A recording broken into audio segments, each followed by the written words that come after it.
पूजा plastic, आपकी रसोई का भरोसेमंद साथी। कंटेनर, मसाला बॉक्स, ट्रे, जग और भी बहुत कुछ। स्वास्थ्य के लिए सुरक्षित टिकाऊ क्वालिटी के साथ पूजा प्लास्टिक, किचन का परफेक्ट पार्टनर। नमस्कार, न्यूज राउंडअप में स्वागत है आप सभी का। आप देख रहे हैं B24। मैं हूं आपके साथ श्रवण तंबोली। भोपाल लिटरेचर फेस्टिवल एक बार फिर से विवादों में। फेस्टिवल के एक सत्र का विषय ऐसा है जिसने साहित्यिक जगत के साथ साथ सामाजिक संगठनों को भी असहज कर दिया। अब सवाल यह उठ रहा है कि क्या साहित्यिक मंचों पर ऐसे विषयों को जगह दी जानी चाहिए जो संवाद और संवेदनशीलता की बजाय विवाद और विभाजन की वजह बने। क्या है पूरा मामला, इस रिपोर्ट में आप देखिए।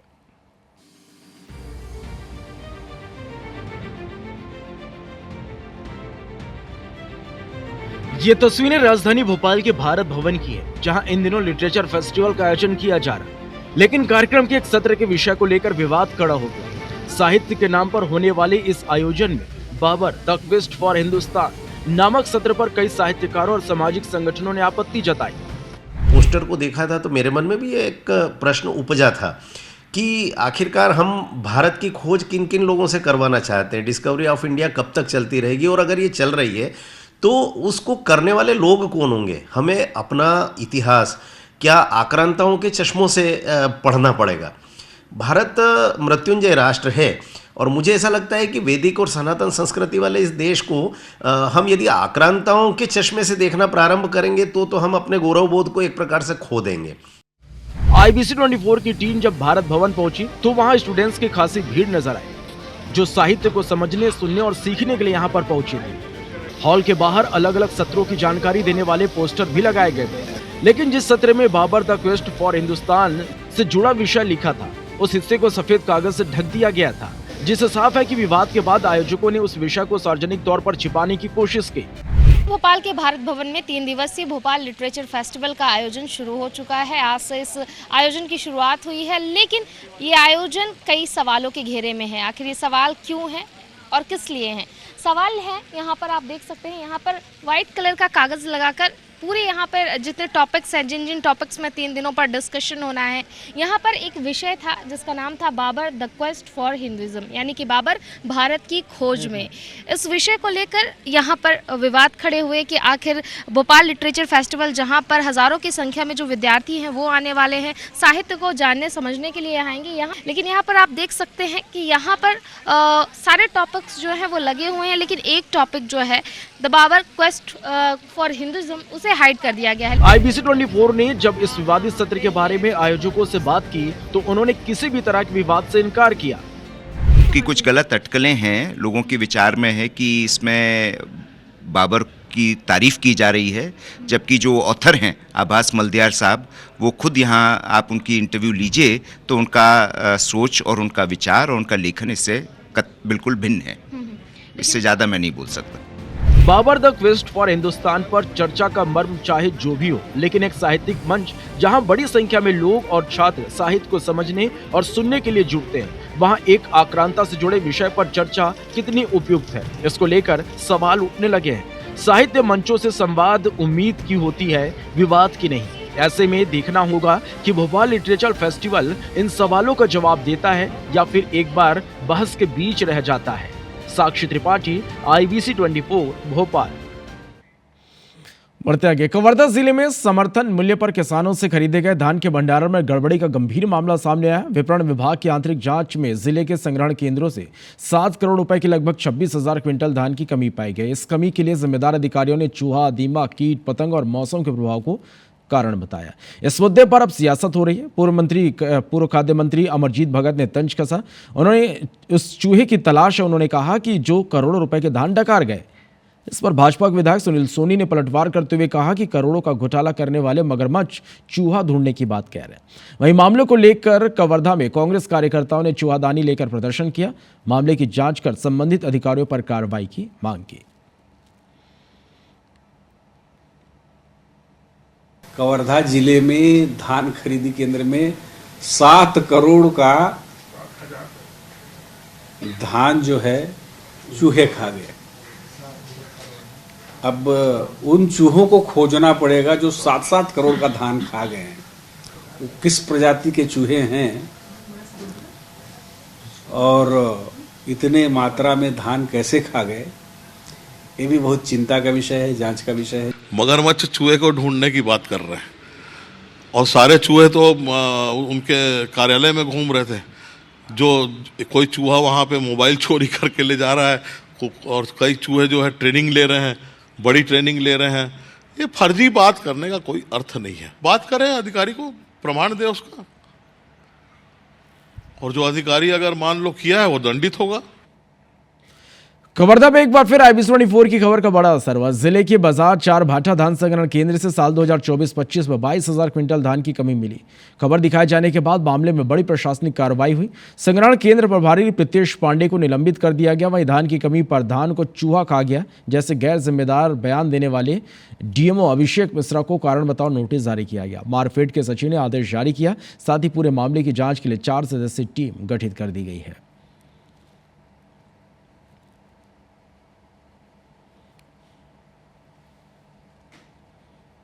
बाजार 4 भाटा संग्रहण केंद्र में धान को जो चूहे खा जाने की जो अभी मीडिया में जो चल रहा था, बिल्कुल गलत है। सचिव मार्कफेड के द्वारा जो है संग्रहण केंद्र प्रभारी को तत्काल प्रभाव से निलंबित कर दिया गया है और इसमें जांच भी चल रही है। DMO को शोकास नोटिस जारी किया गया है और जांच में यदि कोई दोषी पाया जाता है तो उसके ऊपर कठोर कार्रवाई की जाएगी, किसी को बख्शा नहीं जाएगा। हाल ही में मध्य प्रदेश के मुख्यमंत्री डॉक्टर मोहन यादव ने इंदौर के MG रोड थाने का दौरा किया था और इस दौरान उन्होंने शहर के थानों को व्यवस्थित करने और जब्त वाहनों को हटाने के निर्देश दिए थे, लेकिन कई थानों की स्थिति अब भी बदहाल है। हमारी ग्राउंड रिपोर्ट को आप देखिए।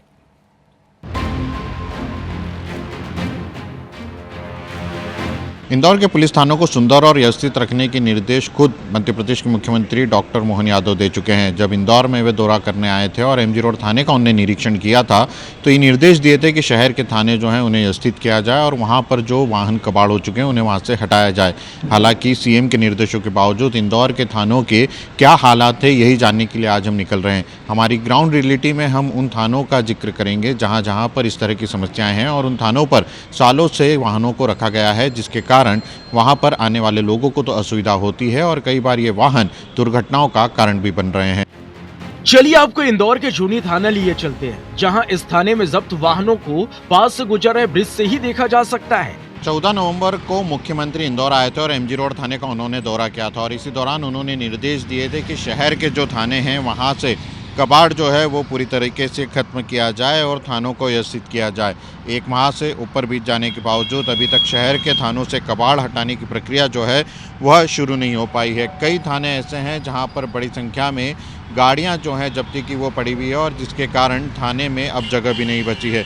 अलग अलग इलाकों में जो ये गाड़ियां जब्त हुई हैं इनके कारण अब लगातार यहां पर जो है थानों की दुर्दशा बिगड़ती जा रही है और इसका सबसे प्रमुख कारण यह है कि इन थानों से अभी तक इन वाहनों को हटाया नहीं गया है। हालांकि लगातार ये कहा जाता है कि इन वाहनों को हटाने की प्रक्रिया जो है वो शुरू की जा चुकी है। कई इलाकों से इन वाहनों को हटाने का काम जो है उसे हटाने का दावा किया जाता है, लेकिन अभी भी कई थाने ऐसे हैं और ये इंदौर का जूनी इंदौर थाना है जहाँ पर यह दृश्य जो है यह दूर से ही दिखाई दे रहा है, जहाँ पर बड़ी संख्या में गाड़ियाँ जब्त रखी हुई हैं और थानों में उन वाहनों की हटाने की कार्रवाई को अभी तक प्रारंभ नहीं किया जा सका है।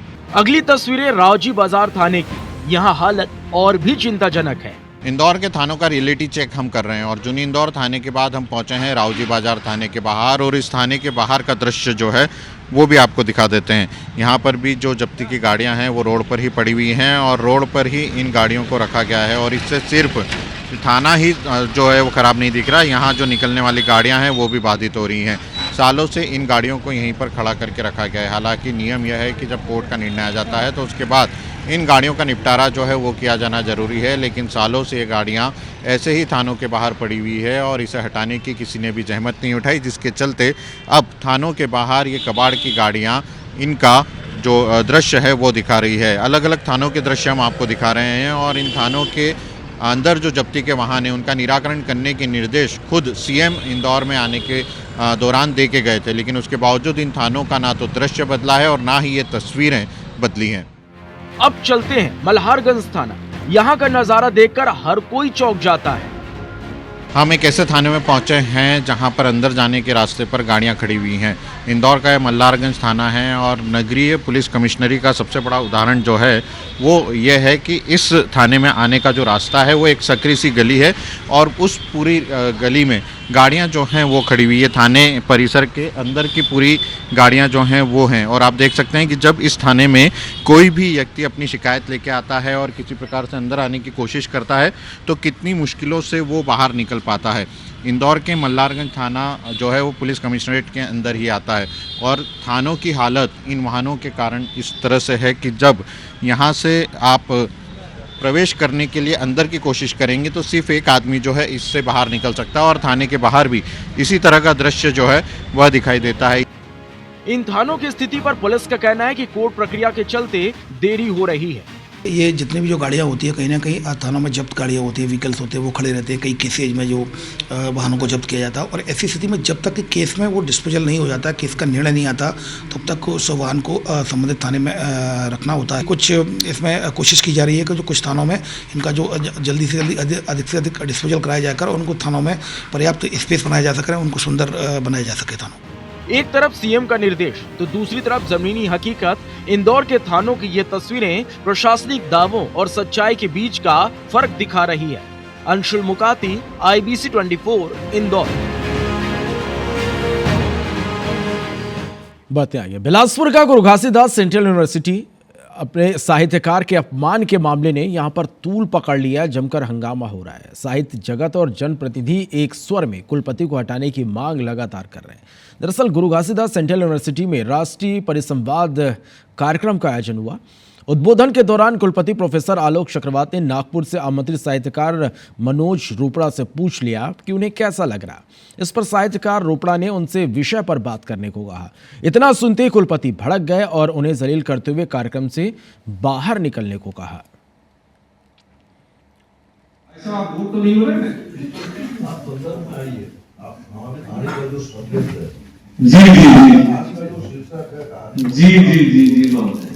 जी। अच्छा, क्या शुभ नाम है आपका?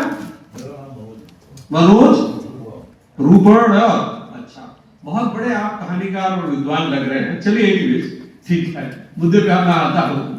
बिना मुद्दे के मैं कोई बात करता ही नहीं हूँ, मगर वाइस चांसलर से कैसे बात किया जाए शायद इसका विवेक आपको नहीं है, तो सीख लीजिएगा। कभी आपको बुलाया किसने था? दोबारा इनको क्या बुलाइएगा मत इनको, है ना? नहीं, मैं आपको पब्लिकली कह रहा हूँ, इनको तमीज नहीं है किससे कैसे बात की जानी चाहिए। नहीं, मैं बता रहा हूँ आप, और इनको अभी कहिए कि निकल जाए यहाँ से। आपका यहाँ पे स्वागत नहीं, आप जा सकते हैं, निकलिए यहाँ से। हाँ, निकलिए आप यहाँ से, जा सकते हैं। मुझे पूरा अधिकार है, आप जो भी हैं कहीं से भी आप निकलिए आप यहाँ से। चलिए बाहर निकलिए, चलिए निकलिए बाहर यहाँ से।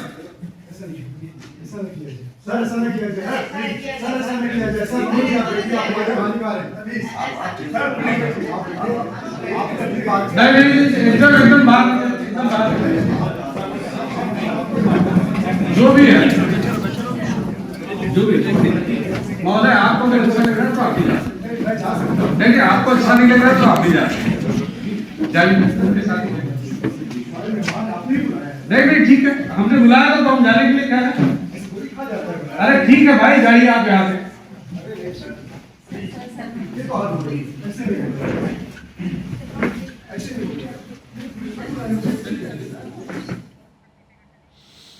तो देखा आपने कि क्या कुछ यहां पर हुआ। वहीं घटना के विरोध में साहित्यकारों ने कुलपति के खिलाफ अब मोर्चा खोल दिया। बिलासपुर के साहित्यकारों ने राष्ट्रपति के नाम कलेक्टर को ज्ञापन सौंपकर कुलपति को हटाने की मांग की। जनप्रतिनिधि भी कुलपति की कार्यप्रणाली से खासे नाराज हैं। विधायक अटल श्रीवास्तव ने राष्ट्रपति को पत्र लिखकर कुलपति को तत्काल पद से हटाने और पूरे कार्यकाल की जांच कराने की मांग की। इधर NSUI ने कुलपति का पुतला दान कर घटना का विरोध जताया। वहीं प्रबंधन कुलपति के बचाव में है, उन्हें पाक साफ बताने में लगा है। प्रबंधन का कहना है कि कुलपति कार्यक्रम के अध्यक्ष थे, ऐसे में उन्हें अधिकार है कि कार्यक्रम की गरिमा के लिए वे कड़ा एक्शन ले।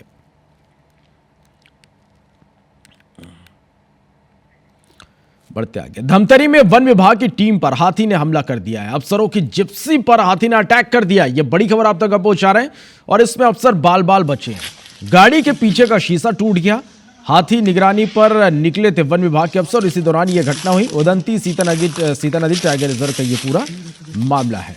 तो धमतरी से ये खबर है, जहां पर देखिए वन विभाग की टीम पर हाथी ने हमला कर दिया। अफसरों की जिप्सी पर हाथी ने अटैक किया है, जिसमें अफसर बाल बाल बचे हैं, लेकिन गाड़ी का शीशा टूट गया।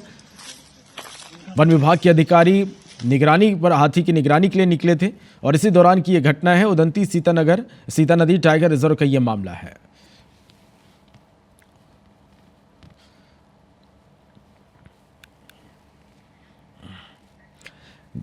ग्वालियर के जीवाजी विश्वविद्यालय परिसर में उस वक्त हड़कंप मच गया जब नगर निगम की अतिक्रमण विरोधी टीम ने गर्ल्स हॉस्टल निर्माण स्थल से सामग्री जब्त की। कार्रवाई के बाद टीम को यूनिवर्सिटी गेट पर ताला लगाकर बंधक बना लिया गया, जिससे टीम अंदर ही फंस गई। सूचना पर अपर आयुक्त पहुंचे और ताला तोड़वाकर टीम को बाहर निकाला।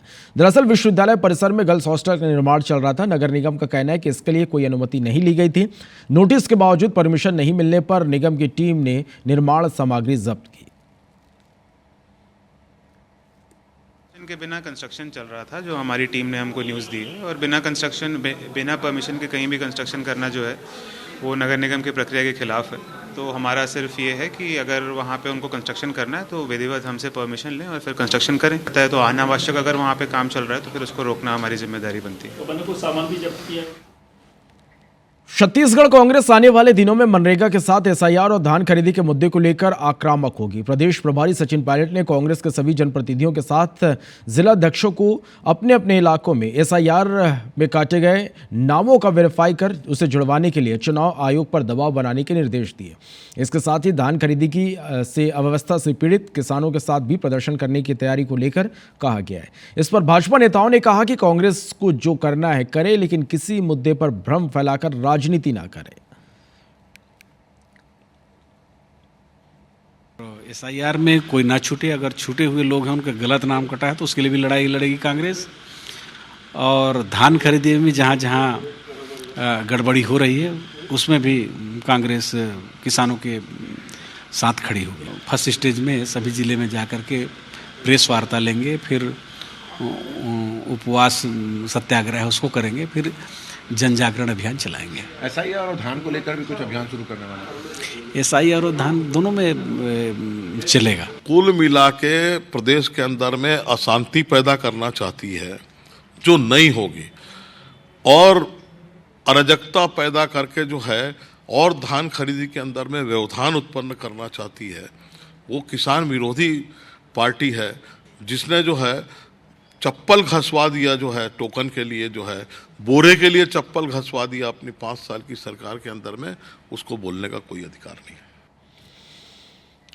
बालोद जिले के दुधली गांव के मैदान में नेशनल रोवर रेंजर जंबूरी का भव्य आगाज हुआ। 9 से 13 जनवरी तक आयोजित इस राष्ट्रीय जंबूरी का शुभारंभ राज्यपाल रमेन डेका ने परेड की सलामी लेकर किया। इस अवसर पर भारत स्काउट्स एंड गाइड्स के राष्ट्रीय अध्यक्ष डॉक्टर अनिल जैन और राज्य के स्कूल शिक्षा मंत्री गजेंद्र यादव सहित बड़ी संख्या में अतिथि मौजूद रहे। देश के विभिन्न राज्यों से पहुंचे रोवर और रेंजरों ने रंगारंग सांस्कृतिक कार्यक्रम प्रस्तुत किए। शिक्षा मंत्री गजेंद्र यादव ने कहा कि जंबूरी से अभाव में रहना और आनंद के साथ जीवन जीना सीखने को मिलता है। इस जंबूरी में 12,000 से अधिक रोवर और रेंजर शामिल हुए।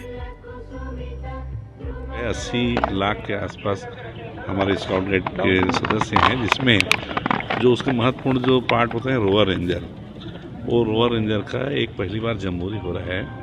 और जंबूरी हमारा सौभाग्य है कि पूरे देश ने छत्तीसगढ़ को ये आयोजन की मेजबानी दी। छत्तीसगढ़ के मुख्यमंत्री विष्णुदेव साय गोवा में आयोजित आदि लोक उत्सव पर्व में शामिल हुए। उन्होंने बताया कि आयोजन गोवा में पिछले 25 वर्षों से हो रहा है और जनजातीय समाज की कला, संस्कृति, परंपरा को सहेज कर रखने का जीवंत उत्सव है। देश भर से लोग आए हुए हैं और ये आयोजन 3 दिनों तक चलेगा। अपने संबोधन में मुख्यमंत्री साय छत्तीसगढ़ के जनजातीय सेनानियों के योगदान को विशेष रूप से स्मरण किया। उन्होंने ये भी बताया कि आदिवासी नायकों के बलिदान की गाथा लोगों तक पहुँचाने के उद्देश्य से नया रायपुर में शहीद वीर नारायण से डिजिटल संग्रहालय का निर्माण किया गया है। में पूरे देश से जनजातीय समाज के लोग एकत्रित हुए हैं और एक बड़े जगह में इवेंट हो रहा है जिसमें हर तरह का जनजातीय समाज का जो कला है, संस्कृति है, नृत्य है, गायन है, खेलकूद है, वो सब की प्रतियोगिता रखी गई है और भारी संख्या में लोग उसमें शामिल हुए हैं।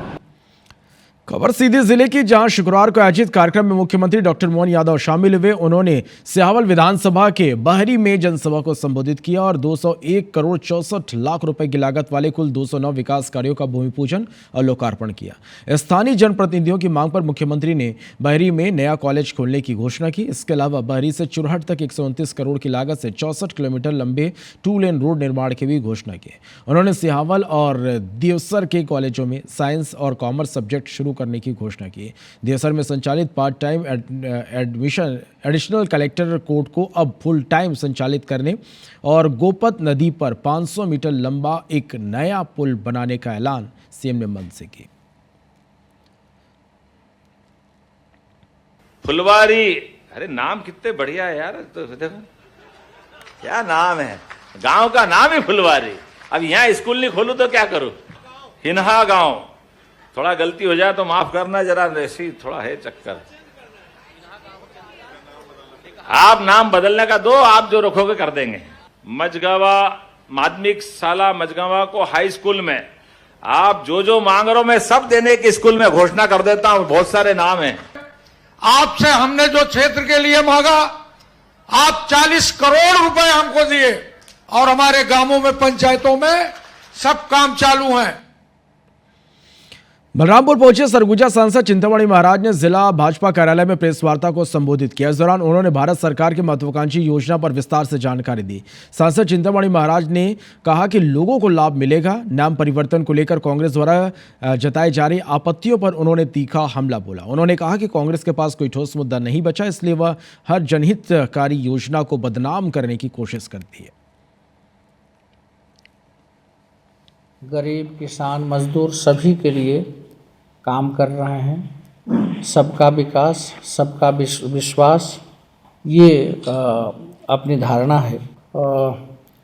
मेरा ऐसा मानना है कि हमको अपने रास्ते पर चलना चाहिए। क्योंकि वो विपक्ष है तो विपक्ष को तो उसका भूमिका निभाने के लिए अगर हम सही करेंगे उसको भी गलत बताना होगा। राजनांदगांव के एक डेंटल कॉलेज में खाने में मेढक मिलने की शिकायत के बाद खाद्य विभाग की टीम शुक्रवार को जांच के लिए पहुंची। टीम ने कॉलेज की मेस के खाने का निरीक्षण किया और इसके सैंपल लिए। टीम को इस दौरान कई अनियमितताएं मिली। मेस में खाद्य पदार्थों के पैकेट पर एक्सपायरी डेट लिखी थी। मेस में ठीक से साफ सफाई नहीं थी। मौके पर पनीर, चावल, अरहर की दाल सहित पकी हुई सब्जियों के नमूने लिए गए। जो खामियां मिली है उस पर नोटिस जारी करने की बात कही जा रही।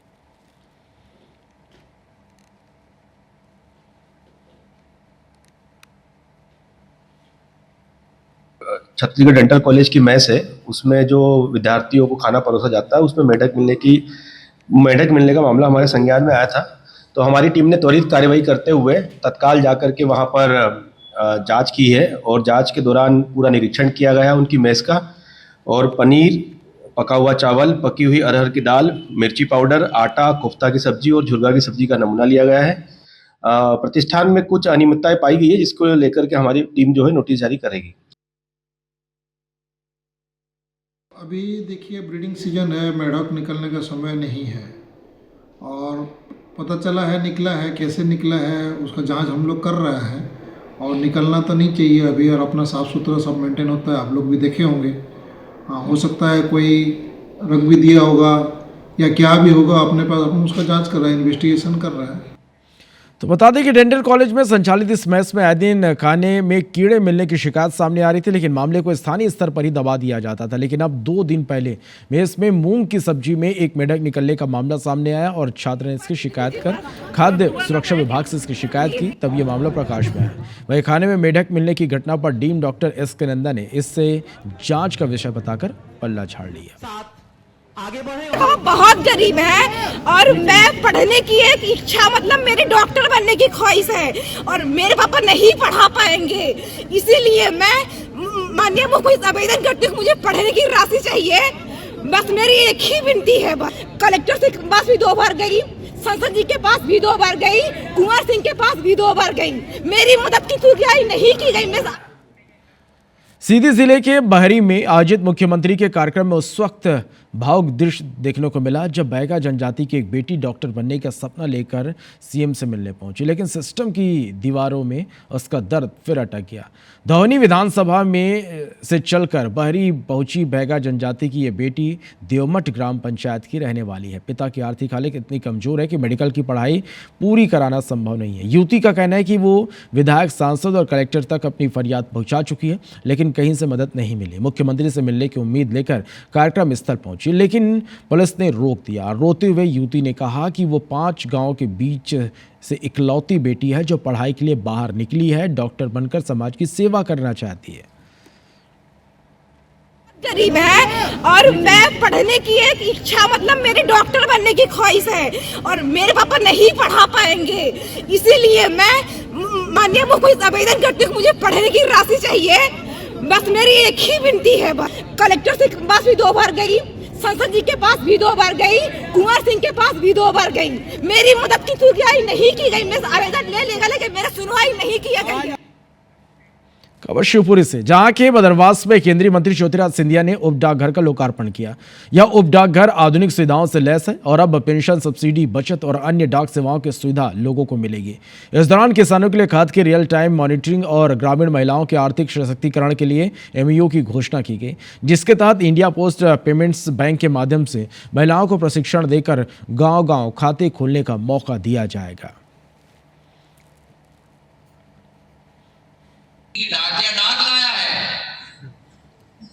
आज कहावत बन गई है कि डाकिया बैंक लाया है। सुकन्या समृद्धि योजना 1 मई 2025 से 1 मई 2026 तक जितनी लाडली लक्ष्मियां मेरे संसदीय क्षेत्र में पैदा होंगी, उन सब का खाता सिंधिया परिवार का मुखिया अपने राशि से 500 रुपए डालकर उन लाडली लक्ष्मियों का खाता मैं खोलूंगा। खबर भोपाल से, जहां मुख्यमंत्री डॉक्टर मोहन यादव 19वें डॉक्टर विष्णु श्रीधर वाकड़कर राष्ट्रीय पुरस्कार समारोह में शामिल हुए। इस मौके पर प्रसिद्ध पुरातात्विक और शैल चित्र विशेषज्ञ पद्मश्री यशोधर मठपाल को राष्ट्रीय सम्मान से सम्मानित किया गया। साथ ही मुख्यमंत्री ने डॉक्टर वाकड़कर के ऐतिहासिक कार्यों की सराहना की। इस दौरान सीएम ने पश्चिम बंगाल में ईडी के एक्शन को लेकर ममता बनर्जी पर निशाना साधा। सीएम का कहना है कि जांच एजेंसियों को सहयोग करना सभी की जिम्मेदारी है, लेकिन इस तरह का व्यवहार एक राज्य के मुख्यमंत्री रूप में ठीक नहीं है। वहीं उन्होंने वरिष्ठ नेता बाला बच्चन की बेटी के निधन पर भी दुख जताया। पुरातत्वविद पद्मश्री डॉक्टर विष्णु श्रीधर वाकड़कर सम्मान समारोह वाकड़कर जी के ही सहयोगी और पूरे देश में जिनका बड़ा नाम है, ऐसे डॉक्टर यशोधर मडवाले जी को ये पुरातत्व का सम्मान दिया गया। डॉक्टर वाकड़कर जी बहुमुखी प्रतिभा के धनी थे, मध्य प्रदेश के गौरव थे। भीमबेटका विश्वविख्यात ये अद्वितीय देन वाकड़कर जी द्वारा दी गई। मध्य प्रदेश सरकार के 2 भाजपा नेता और आधा दर्जन अधिकारियों को बंगला खाली करने का नोटिस भेजा गया है। दिवंगत नेता भाजपा के पूर्व प्रदेश अध्यक्ष स्वर्गीय प्रभात झा के परिवार और पूर्व मंत्री रामपाल सिंह को बंगला खाली करने का नोटिस जारी किया गया। इसके साथ साथ आधा दर्जन अधिकारियों को भी नोटिस भेजे गए। बता दें कि राज्यसभा सांसद रहते हुए प्रभात झा को बंगला आवंटित हुआ। झा का निधन जुलाई 2024 में हो चुका है। उसके बाद उनका परिवार इस बंगले में निवासरत है। वहीं पूर्व मंत्री रामपाल सिंह 2023 का विधानसभा चुनाव हार चुके हैं। इसके बावजूद भी वो बंगले पर काबिज है। कांग्रेस इससे दिवंगत और वरिष्ठ नेताओं का अपमान बता रही, वहीं भाजपा नियम अनुसार कार्रवाई करने की बात कह रही।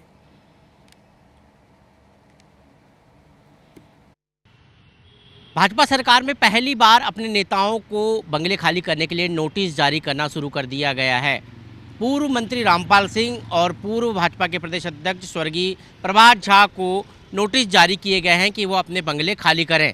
समय दिया गया है और यदि समय सीमा के भीतर बंगले खाली नहीं किए गए तो बेदखली की कार्रवाई की जाएगी। गृह विभाग के अधीन आने वाले संपदा संचालनालय ने ये नोटिस जारी किए हैं और नोटिस जारी करके कहा है कि समय सीमा के भीतर इन बंगलों को खाली किया जाए। रामपाल सिंह इसी बंगले में करीब 15 वर्षों से रह रहे हैं और वर्तमान में वो न विधायक है और न ही मंत्री हैं, न किसी पद पर है सरकार के। और ऐसे में उनको ये नोटिस जारी किया गया है कि ये बंगला खाली किया जाए। प्रभात झा पूर्व प्रदेश अध्यक्ष थे भाजपा के और पिछले दिनों उनका निधन हुआ था। उसके बाद से ये कहा जा रहा था कि उनका भी बंगला खाली कराया जाएगा और उनके बंगले को खाली करने के लिए भी सख्ती से कार्रवाई की जाएगी। संपदा संचालनालय ने जो नोटिस जारी किया है उसमें इस बात का जिक्र है। अब देखना होगा कि भाजपा सरकार कब तक भाजपा नेताओं से बंगले खाली कराती है, क्योंकि कुछ अफसरों को भी ये नोटिस जारी किए गए हैं कि वो अपने बंगले पर से कब्जा हटाए। कैमरा पर्सन संजय शुक्ला के साथ विवेक पटिया, IBC 24 भोपाल। भारतीय जनता पार्टी सरकार में बंगला भवन आवंटन जो भी हैं वो नियम प्रक्रिया के अनुसार किए जाते हैं। ऐसे में कांग्रेस जैसी पार्टियां राजनीति करती हैं। ये कांग्रेस की सरकारों में होता था जहां नियम कायदों का पालन नहीं होता था और चुन चुन कर राजनीति करने के लिए बंगले अलॉट भी किए जाते थे और सिंधिया जैसे बड़े नेता को बंगले के लिए अपमानित भी किया था। ये भारतीय जनता पार्टी की स्थिति है।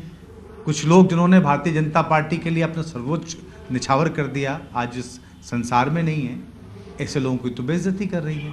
कुछ लोग जिनके कारण भारतीय जनता पार्टी की बेइज्जती हुई है वो लोग आज बंगले लेके बैठे हुए हैं। कई लोग इस तरीके के हैं। इंदौर के स्कूल शिक्षा विभाग में हुए गबन के मामले में कलेक्टर शिवम वर्मा ने सख्त कदम उठाया। मामले में विभाग ने 5 कर्मचारियों को निलंबित कर दिया। भोपाल में हुए ऑडिट के दौरान शिक्षा विभाग में घोटाले का खुलासा हुआ। जांच में सामने है कि साल 2017 से लगातार शासकीय राशि निकाली जा रही थी। बच्चों को मिलने वाले स्कॉलरशिप और दूसरे शैक्षणिक मदों की रकम कर्मचारियों ने अपने परिवार वालों के बैंक खातों में ट्रांसफर की थी। निलंबित कर्मचारियों में अकाउंटेंट दिनेश पवार, मेघना चार्ल्स, भृत्य सिद्धार्थ जोशी, राहुल अहिरे और अतुल त्रिवेदी शामिल हैं। कलेक्टर ने बताया कि मामले में जांच पूरी होने के बाद दोषियों पर और भी कड़ी कार्रवाई की जाएगी। जो जिन खातों में राशि ट्रांसफ़र हुई थी उन खातों को फ्रीज कर दिया गया ताकि ये राशि का दुरुपयोग ना हो सके। मुख्य रूप से इसमें संलिप्तता 5 लोगों की पाई गई थी, जो 2 अकाउंटेंट थे और जो हमारे 3 इसमें भृत्य थे, और इन सभी लोगों को सस्पेंड किया जा रहा है और जो अभी वर्तमान BO हैं उनसे उनका चार्ज वापस लिया जा रहा है। जितने भी ट्रांजेक्शन हुए हैं, जितने राशि जो इन्होंने गबन किया है उसकी पूरी डिटेल जाँच की जा रही है और जैसे पूरे तथ्य आ जाएंगे तो उसमें जो आगे कठोर कार्रवाई वो भी की जाएगी।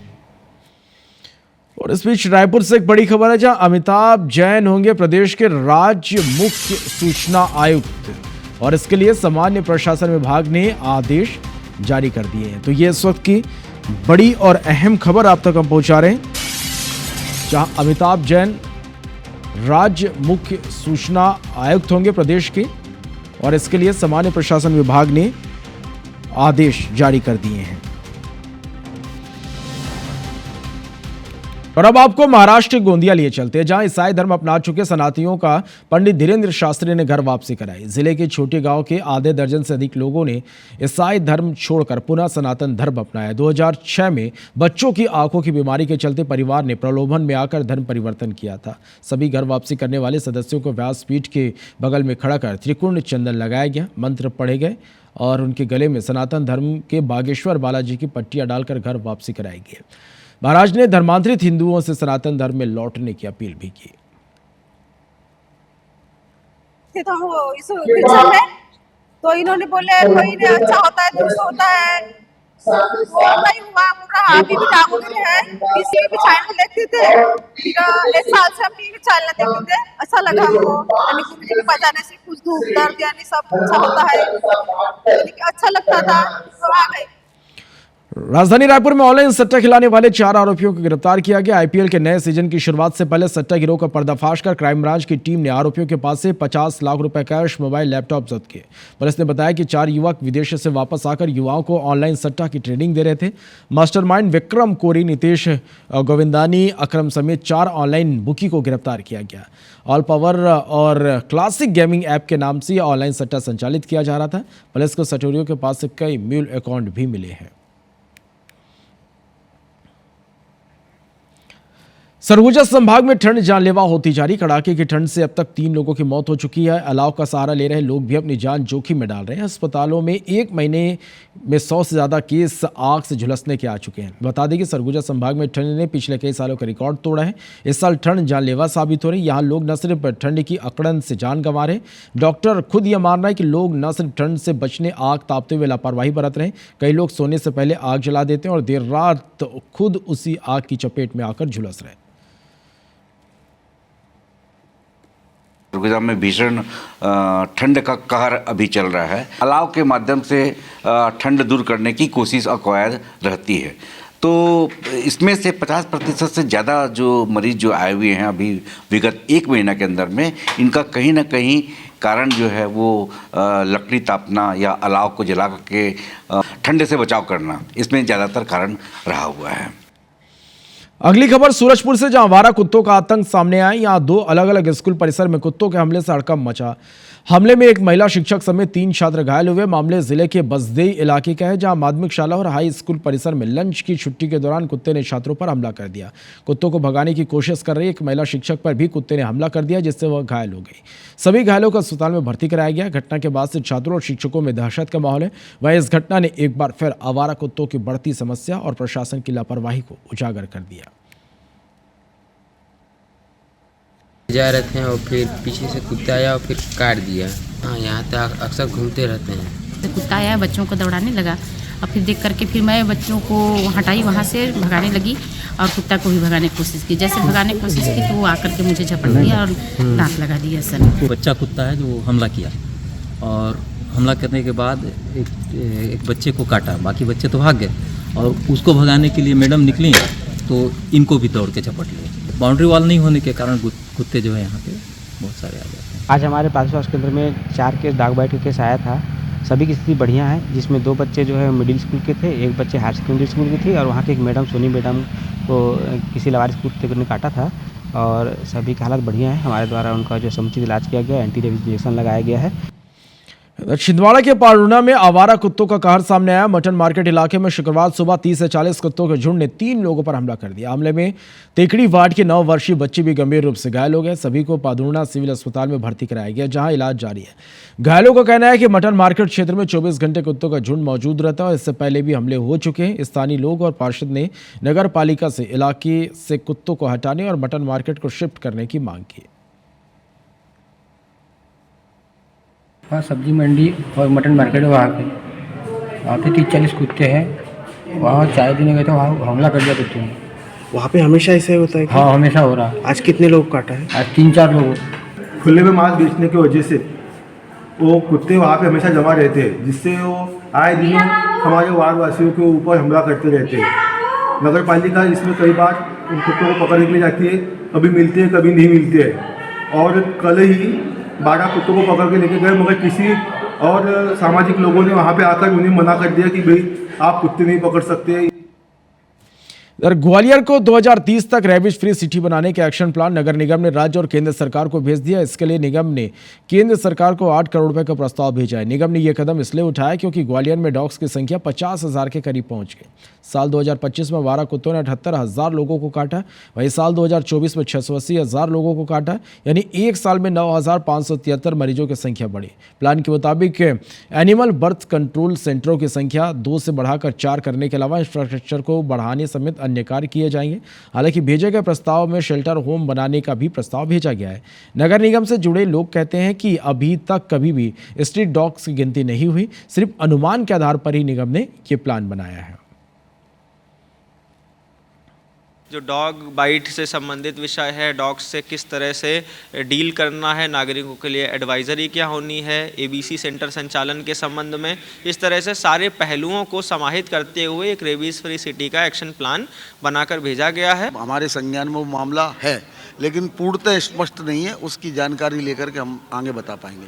बाकी विधानसभा वाइज तो हमारी मांग है कि रखे जाएं, डॉग सेंटर बनाए जाएं। और कुत्ते ऐसी और नहीं थे, अब कुत्ते का पता नहीं है कहाँ चला गया वो कुत्ता। मुश्किल कर रहे हैं बहुत, गली में बहुत ज़्यादा कुत्ते हो गए, परेशान करते हैं कुत्ते। कंप्लेन भी डालो तो कंप्लेन भी नहीं सुनते हैं। खंडवा के इंदौर रोड पर टीवीएस शोरूम के सामने स्कूटी और बाइक की जोरदार टक्कर हो गई। क्रॉसिंग के दौरान स्कूटी सवार युवक तेज रफ्तार बाइक से टकरा गया, जिससे स्कूटी बुरी तरह से क्षतिग्रस्त हो गया। हादसे में बाइक सवार राजा चौहान को चोट आई है, जबकि स्कूटी सवार पवन यादव सुरक्षित रहा। मामला थाने तक नहीं पहुंचा, दोनों पक्षों में आपसी समझौता हो गया। इस पूरे हादसे का सीसीटीवी फुटेज सामने आया है। इधर खबर बिलासपुर से, जहां भीषण सड़क हादसे में कार सवार युवक युवती की मौत हो गई, जबकि 2 युवक गंभीर रूप से घायल हैं। हादसे का सीसीटीवी फुटेज सामने है। बता दें कि 3 युवक और एक युवती सरकंडा की तरफ जा रहे थे। इसी दौरान तेज रफ्तार कार हाईवा से भिड़ गई। टक्कर इतनी जबरदस्त थी कि कार के परखच्चे उड़ गए। मौके पर ही कार सवार युवती की मौत हो गई। एक युवक ने अस्पताल में दम तोड़ दिया। हादसे में 2 युवक गंभीर रूप से घायल हैं, जिनका इलाज जारी है। मामले में कार चालक की लापरवाही सामने आई। तेज रफ्तार कार ने रॉन्ग साइड में आकर हाईवा को सामने से टक्कर मारी। पुलिस मामले की जाँच शुरू कर दी है। हाईवा और एक कार के बीच में एक्सीडेंट हुआ था, जिसमें कार में सवार 4 लोग थे जिसको गंभीर चोट लगी थी। उसमें से 2 लोग, एक लड़का एक लड़की है, उनकी मृत्यु हो गई है और 2 लोग हॉस्पिटल में भी उनका इलाज चल रहा है। दोनों पक्षों की उसमें गलती सामने आई है, इसलिए दोनों के अगेंस्ट में उसमें FIR लिया जा रहा है और उसमें कड़ी कार्रवाई की जाएगी। खबर धमतरी से, जहां सोरी डिपो पारा स्थित अटल आवास की सीढ़ी गिरने से एक महिला और उसके 3 साल की बच्ची गंभीर रूप से घायल हो गई। दोनों को धमतरी जिला अस्पताल में भर्ती कराया गया, जहां उनका इलाज जारी है। मामले में नगर निगम की लापरवाही का आरोप लग रहे हैं। जानकारी के मुताबिक रुचि सेन अपनी बच्ची को लेकर सीढ़ियों से नीचे उतर रही थी, तभी अचानक पूरी सीढ़ी टूटकर नीचे गिर गई। हादसे में मां बेटी दोनों को गंभीर चोटें आई हैं। बहू नीचे उतरा तो सीढ़ियां भसक गई, पूरा घर द्वार जर्जर हो गए। एकदम बरसात में भी झिल्ली छा के रखा ना मन, पूरा घर बन के कोई ठिकाना नहीं। सीढ़िया उतरत रही से, जैसे उतरत रही सो सीढ़िया भसक गए। वो माई लोगन गिर गए और गिरी तनापन लड़का बचाए पर ऐसे वो पार फेंके तो लड़का कूड़ा फूट गए और वो सीढ़ी है वो जांग में पूरा गिरे। बिल्डिंग है वो जर्जर, इन लोग को पहले हम लोग नोटिस जारी कर चुके थे। इसके अलावा जो है इनको मौखिक समझाइश कई बार दिया जा चुका है कि भाई ये जर्जर अवस्था है, इसमें से रहना, इसमें खतरे से खाली नहीं है। ऐसे 1-2 जो जगह है उसमें हम लोग खाली भी करा चुके हैं। फिर भी जो लोग नहीं मानते हैं उसके लिए तकलीफ देगा, प्रयास किया जाएगा। इसमें हम लोग नया प्रपोजल ले रहे हैं, क्योंकि रिपेयरिंग के लायक होगा तो रिपेयरिंग होगा, नहीं तो फिर नए सिरे से इस पर काम किया। बलौदाबाजार जिले के गिदौरी में खराब सड़क को लेकर ग्रामीणों का गुस्सा फूट पड़ा। शुक्रवार सुबह से गुस्साए ग्रामीणों के साथ बिलाईगढ़ विधायक कविता लहरे ने नेशनल हाईवे पर चक्का जाम कर दिया। चक्का जाम के चलते बलौदाबाजार सारंगढ़ मार्ग पर करीब 4 घंटे आवागमन पूरी तरह से बाधित रहा। दरअसल गिदौरी से जांजगीर चांपा जिले को जोड़ने वाली मात्र 100 मीटर की सड़क सालों से बदहाल है। खराब सड़क के कारण आए दिन हादसे होते हैं। भारी वाहनों के फंसने से घंटों जाम लग जाता है। ग्रामीण लंबे समय से सड़क मरम्मत की मांग कर रहे हैं, लेकिन सुनवाई नहीं होने पर विरोध प्रदर्शन किया गया। विधायक कविता लहरे ने कहा कि इस मुद्दा कोई विधानसभा में उसने इस मुद्दे को उठाया, लेकिन अब तक कोई समाधान नहीं निकला। बाद में प्रशासन ने 45 दिनों में सड़क सुधार का आश्वासन दिया, जिसके बाद चक्का जाम समाप्त हुआ। और बिलाईगढ़ जगह विधानसभा कोना कोना में देखिए एक जगह के रास्ता खराब है, जहाँ किसान, युवा साथी मन, स्कूली बच्चा मन कितना परेशान है। और काबर में विधानसभा में भी लगाए, कोई सुनवाई नहीं हुई। याचिका में भी डाले, कोई सुनवाई नहीं हुई। सड़क में बैठे पर मजबूर हो गए। खंडवा के भकरान गांव में नाबालिग से छेड़छाड़ के बाद विवाद हो गया, जिसमें जमकर मारपीट हुई। इस दौरान एक शख्स को गंभीर घायल होने पर खंडवा के जिला अस्पताल से इंदौर रेफर किया गया, जहां इलाज के दौरान उसकी मौत हो गई। लेकिन जैसे ही मौत की खबर गांव में फैली तो माहौल तनावपूर्ण हो गया। अब मृतक का अंतिम संस्कार होना है, जिसके पहले गाँव में भारी पुलिस बल तैनात किया गया और पुलिस ने कार्रवाई करते हुए 2 मुख्य आरोपियों को गिरफ्तार किया। पुलिस के मुताबिक 7 जनवरी को नाबालिग ने गाँव के ही जगदीश और संतोष पर छेड़छाड़ और जबरन मोबाइल देकर बात करने की धमकी देने का आरोप लगाया, जिसके बाद दोनों पक्षों के बीच बातचीत हुई, जो विवाद में बदल गया। इस मामले में जावर थाने में आरोपियों के खिलाफ BNS की धाराओं और पॉक्सो एक्ट के तहत मामला दर्ज किया गया है।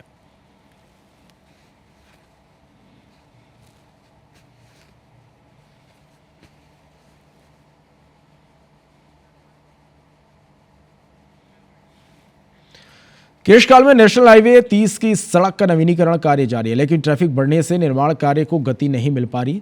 इस दौरान अवैध अतिक्रमण पर प्रशासन ने बुलडोजर चलाया। एसडीएम आकांक्षा नायक के नेतृत्व में NH 30 की सड़क के दोनों किनारों से अवैध अतिक्रमण हटाया गया। पहले मकान मालिकों को नोटिस दिया गया था, फिर भी अवैध कब्जा नहीं हटाया गया, जिसके बाद प्रशासन ने अवैध अतिक्रमण पर बुलडोजर चलाया।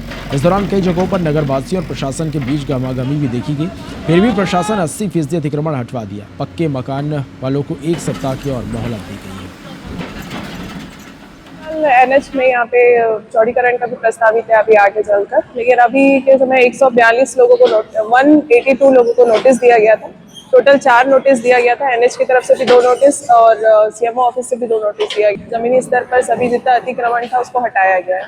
75-80 की संख्या में हमारा टीम यहाँ पर तैनात है। तो लगभग तो अपन ये मान के चले 70% काम हो गया है, थोड़ा बहुत बचा है वो भी हो जाएगा। अभी तो टाइम देना चाहिए ना लोगों को। एकाएक आप बोलोगे तोड़ने के लिए तो अब उनका तो आशियाना टूट जाएगा तो रहेंगे कहाँ। उनकी भी तो समस्या को समझना चाहिए। करते हैं कि समय दो उनको, पहले चिन्हांकित करो और समय दो। आपको कार्रवाई होना चाहिए, इसका हम स्वागत करते हैं, परंतु जो देखने को मिल रहा है यहाँ देख देख के तोड़ा जा रहा है, किसी का ज्यादा किसी का कम, तो ये सब चीज को ठीक करना चाहिए। देखिए आज 2-3 घरों को एकदम बेदर्दी से तोड़ दिया गया। ऐसा न करते हुए प्रशासन को उनको थोड़ा और समय देना था और उनको कहना था कि इस प्रकार से ना हो। किसी के भी साथ बर्बरतापूर्ण व्यवहार यह स्वागत योग्य नहीं है। इंदौर के भागीरथपुरा में दूषित पानी मामले को लेकर कांग्रेस लगातार सरकार पर हमलावर है और इस बार कांग्रेस के प्रदेश प्रभारी हरीश चौधरी और प्रदेश अध्यक्ष जीतू पटवारी ने प्रेस कॉन्फ्रेंस कर प्रदेश सरकार, नगर निगम और प्रशासन पर तीखा हमला बोला।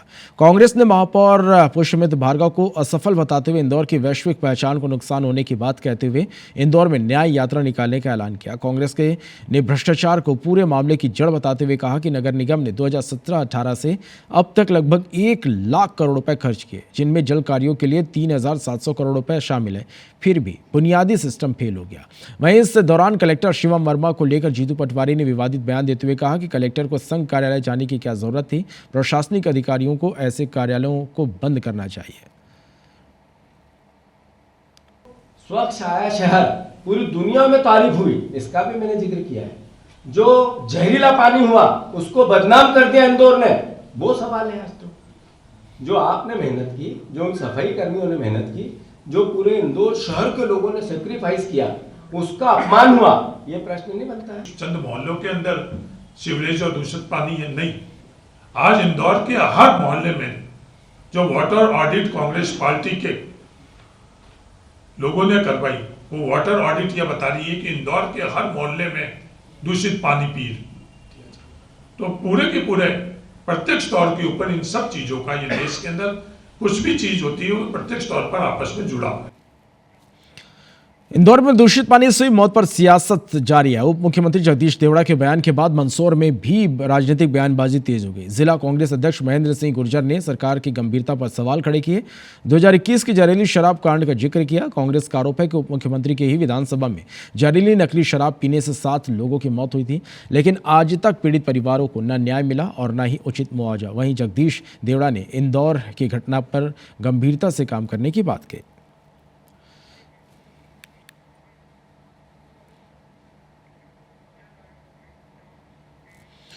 इंदौर का भागीरथपुरा इलाका दूषित पानी की वजह से चर्चा में है, लेकिन इससे भागीरथपुरा इलाके की छवि पर भी बुरा असर पड़ा, जिससे भागीरथपुरा के विजेंद्र यादव शुद्ध पानी से अपने इलाके में लगे दाग को धोने में लगे हुए हैं।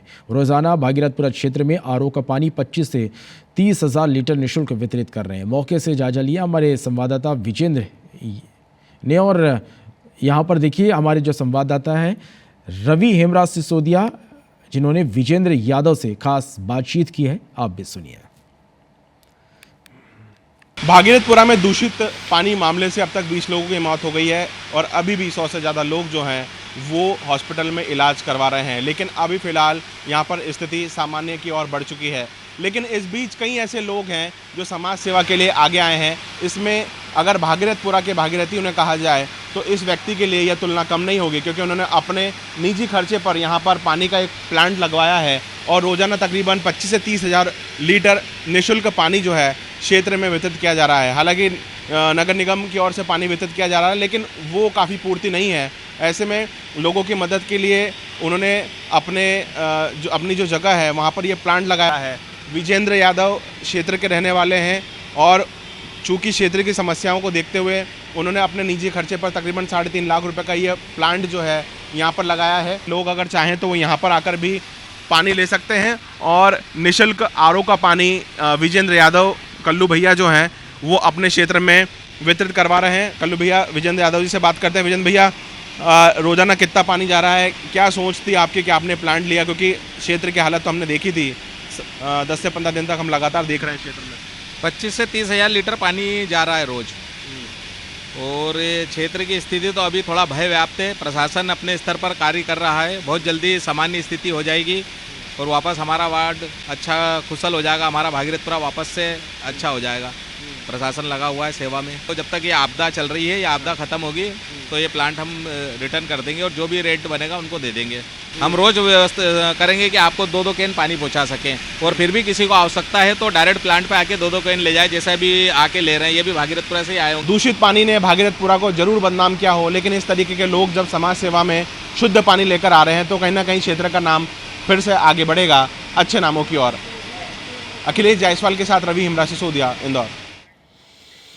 इंदौर के भागीरथपुरा में दूषित पेयजल से उपजे संकट के बाद अब प्रशासन पूरी तरह एक्शन मोड में नजर आ रहा है और इसी कड़ी में कमिश्नर कार्यालय में भागीरथपुरा स्टेट्स रिव्यू को लेकर एक बड़ी बैठक हुई। स्टेटस को लेकर ये बड़ी बैठक हुई जिसमें अपर मुख्य सचिव एसीएस अनुपम राजन, संभायुक्त कलेक्टर शिवम वर्मा, नगर निगम आयुक्त सहित कई वरिष्ठ प्रशासनिक अधिकारी मौजूद रहे। बैठक में भागीरथपुरा के वर्तमान हालात, अब तक किए गए काम और आगे की कार्ययोजना को लेकर विस्तृत समीक्षा की गई और एसीएस नीरज मंडलोई ने पूरे मामले की रिपोर्ट ली जिसे मुख्यमंत्री को सौंपा जाएगा। वहीं अधिकारियों ने प्रभावित क्षेत्रों में स्वास्थ्य स्थिति, जलापूर्ति व्यवस्था, सुधार कार्यों की जानकारी, साथ ही भागीरथपुरा के मुख्य टंकी से 13 जनवरी से पानी की सप्लाई फिर से शुरू करने की बात कही गई।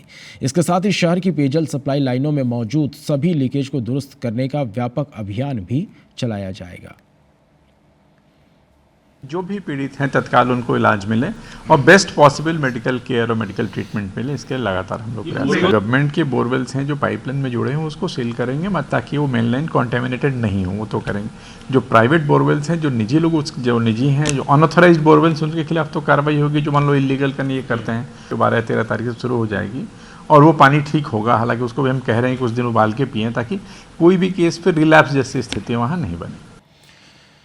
हार्ट की पंपिंग क्षमता बेहद कम हो और मरीज की उम्र अधिक हो तो इलाज किसी बड़ी चुनौती से कम नहीं होती। लेकिन रायपुर के अम्बेडकर अस्पताल के डॉक्टरों ने 65 वर्षीय महिला जिनकी हार्ट पंपिंग क्षमता सिर्फ 20% रह गई, उनका बिना ओपन हार्ट सर्जरी के सफल इलाज किया गया। जांच में पता चला कि मरीज का कार्डियक वाल्व कैल्शियम जमने से पूरी तरह कठोर हो चुका है। ऐसे में डॉक्टर ने हार्ट टीम बनाकर पैर की नस के जरिए वाल्व प्रत्यारोपण किया। नसों के बंद होने के खतरे को देखते हुए स्टेंट लगाकर चिमनी तकनीक का उपयोग किया गया। करीब 4 घंटे चले इस जटिल प्रक्रिया के बाद मरीज की हार्ट पंपिंग क्षमता 20 से बढ़कर 60% हो गई। अब मरीज पूरी तरह स्वस्थ है, अस्पताल से डिस्चार्ज कर दी गई। महिला के हृदय की पंपिंग बहुत कम थी, महिला की हाइट छोटी थी और हृदय की पंपिंग जो सामान्यतः एक व्यक्ति की 65% के आसपास होती है, हमारे मरीज की सिर्फ 20% हृदय की पंपिंग बची हुई थी। ऐसे बिना चीरफाड़ के हृदय के वॉल्व का प्रत्यारोपण, इस प्रक्रिया के बारे में पता पड़ा और वो फिर ACI आई। 20 लाख के करीब खर्चा था, तो सरकार से वो सारा माननीय स्वास्थ्य मंत्री जी के यहाँ से और माननीय मुख्यमंत्री जी के यहाँ से वो शिथिल होती है वो राशि, तो वो राशि हमारे अस्पताल को स्वीकृत की गई और उससे उनका सारा प्रोसीजर निःशुल्क किया गया।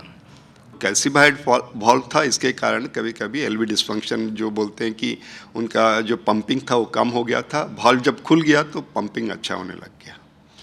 तो बहुत ही डिफ़िकल्ट प्रोसीजर था बट बहुत सेटिस्फाइंग रिजल्ट था। सबसे खुशी की बात यह थी कि पेशेंट पूरे समय सकुशल रहा, पूरे समय होश में था, हमसे बातें कर रहा था और पेशेंट का जैसे ही उसके बाद में इको किया गया तो उसकी जो थका हुआ हृदय था वो वापस से अपने पुरजोर अवस्था में आ गया। मध्य प्रदेश में जनवरी 2026 की शुरुआत शीतलहर और कोहरे से हुई जिसका असर अभी भी बरकरार है। तस्वीरें दिखाते हैं। सिंगरौली में न्यूनतम तापमान में लगातार गिरावट दर्ज की जा रही है। कोहरा इतना घना है कि दृश्यता 50 मीटर से भी कम रह गई है। रबी की फसलें भी कोहरे और ठंड से खराब हो रही है। ठंड से स्कूल बंद कर दिए गए। स्वास्थ्य केंद्रों पर सर्दी खांसी के मरीज बढ़ रहे हैं। वहीं मुरैना में शीतलहर, घना कोहरा और गिरते तापमान से जनजीवन प्रभावित हो रहा है। नेशनल हाईवे से लेकर शहर की गलियों तक ठिठुरन और धुंध देखने को मिल रही।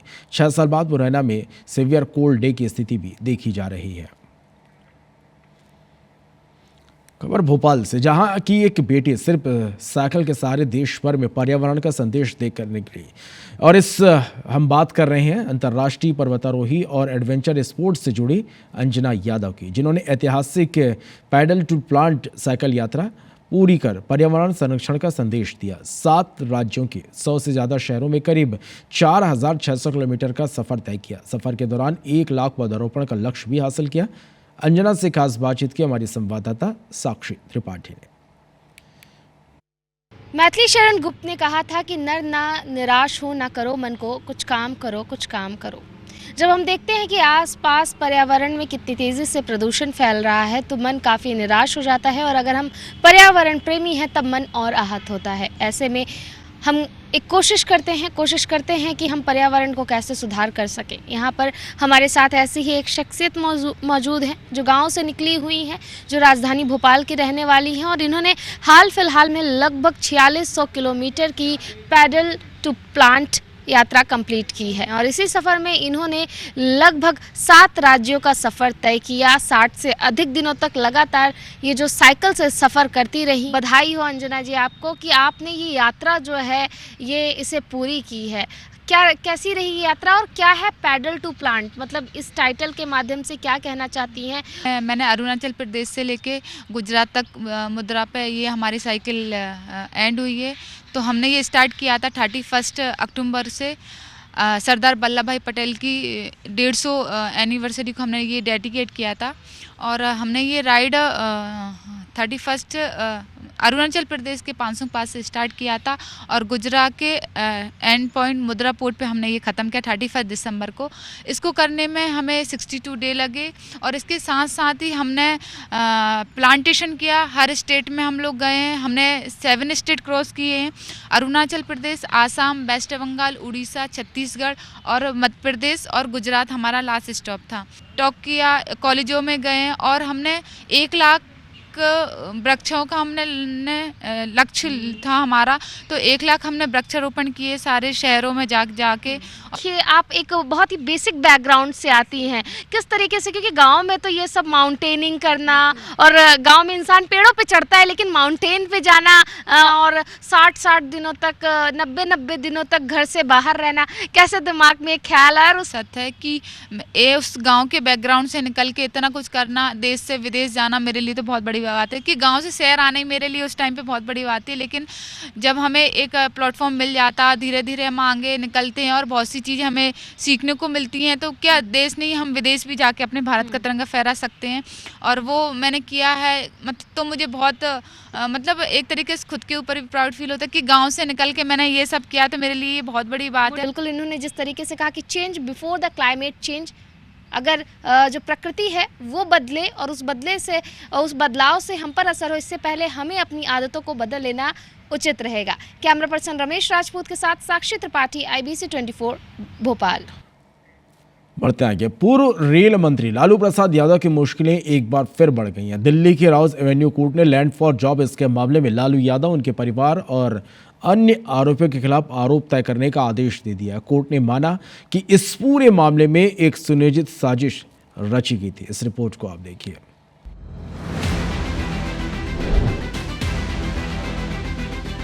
दिल्ली की राउज एवेन्यू स्थित स्पेशल कोर्ट ने शुक्रवार को लैंड फॉर जॉब स्कैम मामले में अहम फैसला सुनाया। कोर्ट ने कहा कि प्रथम दृष्टया मामला केवल सरकारी पद के दुरुपयोग का नहीं, बल्कि एक आपराधिक उद्यम की तरह संचालित साजिश का संकेत है। कोर्ट के मुताबिक रेलवे में चतुर्थ श्रेणी नौकरियों के बदले जमीनें ली गई। इसमें लालू यादव के करीबी सहयोगियों ने सह साजिशकर्ता की भूमिका निभाई। हालांकि कोर्ट ने 52 आरोपियों को राहत देते हुए बरी करने का आदेश भी दिया, जिसमें लालू प्रसाद यादव, तेजस्वी प्रताप यादव, तेज प्रताप यादव, राबड़ी देवी, निशा भारती और हेमा यादव के खिलाफ IPC की धारा 420, 120B और 13(1)(d) PC एक्ट के तहत चार्जेस फ्रेम हुए हैं। कोर्ट ने लालू यादव और उनके परिवार की ओर से दायर बरी किए जाने की याचिकाओं को खारिज कर दिया, जिसके बाद पक्ष और विपक्ष आपस में भिड़ते नजर आए। साजिश और षड्यंत्र के तहत ये सरकार के जो जांच एजेंसियां हैं, उन्होंने आदरणीय लालू प्रसाद जी के परिवार को फंसाने का काम किया है। पॉलिटिकल क्रिमिनल सिंडिकेट चला रहे थे, तो स्वाभाविक दुर्गति है यह। राजनीति को व्यवसाय बना लिया, नौकरी के बदले जमीन लेना, अपने परिजन को भी नहीं बख्शा, तो बहुत लेट हुआ है जुडिशियल प्रोसेस में। हम उम्मीद करते हैं कि इसको एग्जीक्यूट करने में जितना तेजी से सुनवाई होगा वह आम जनों को सुकून देगा। सीबीआई की चार्जशीट में लालू परिवार के खिलाफ चौंकाने वाले खुलासे किए गए। चार्जशीट कहती है कि रेलवे में नौकरी दिलाने के बदले कई लोगों से बेहद कम दाम। बढ़ते आगे खबर देवास से, जहां उप मुख्यमंत्री जगदीश देवड़ा और प्रदेश महामंत्री लता वानखेड़े ने भाजपा जिला कार्यालय में वीबीजी रामजी योजना को लेकर कॉन्फ्रेंस की और इस दौरान उन्होंने योजना के उद्देश्य, लाभ और सुधारों की जानकारी देते हुए कांग्रेस पर भ्रम फैलाने का आरोप लगाया।